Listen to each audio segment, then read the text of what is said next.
भोलाराम की कहानी एक साधारण आदमी की है जो अचानक करोड़पति बन गया।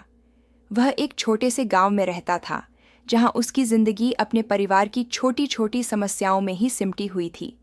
उसके लिए हर दिन का सामना करना एक चुनौती था, क्योंकि उसकी सास और पत्नी हमेशा एक दूसरे से कुछ न कुछ बहस करती रहती थीं।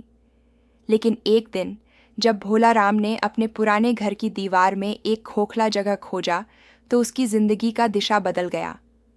उस खोखले में छुपा हुआ खजाना उसके लिए एक स्वर्णिम अवसर बन गया। जब भोलाराम करोड़पति बना तो उसके आसपास के लोगों की प्रतिक्रिया ने उसे हैरान कर दिया। उसकी सासू माँ ने तुरंत कह दिया, अब मैं 5 स्टार होटल में रहूंगी।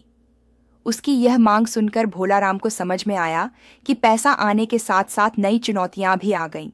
उसकी पत्नी भी पीछे नहीं रही और बोली, अब मैं हीरोइन बनूंगी। भोलाराम को समझ में नहीं आ रहा था कि वह इन सभी मांगों को कैसे पूरा करेगा। उसकी साधारण जिंदगी अचानक भव्यता में बदलने लगी, लेकिन साथ ही उसके लिए तनाव भी बढ़ गया। शुरू होने वाला सामाजिक दबाव भी भोलाराम के लिए एक नई समस्या बन गया। पड़ोसी भी उसकी दौलत का फायदा उठाने के लिए पंक्तिबद्ध हो गए। जब उन्होंने कहा, हमें भी पार्टी दो, तो भोलाराम को महसूस हुआ कि पैसे के साथ न केवल खुशियां आईं, बल्कि लोगों की उम्मीदें भी बढ़ गईं।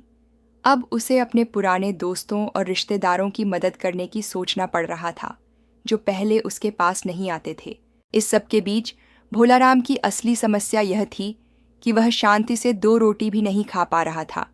उसे समझ में आया कि पैसे से सुख नहीं खरीदा जा सकता।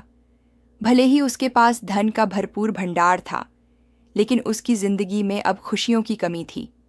तनाव, दोस्तों की अपेक्षाएं और परिवार की मांगें, इन सब ने मिलकर उसकी साधारण और सुकून भरी जिंदगी को अस्त व्यस्त कर दिया।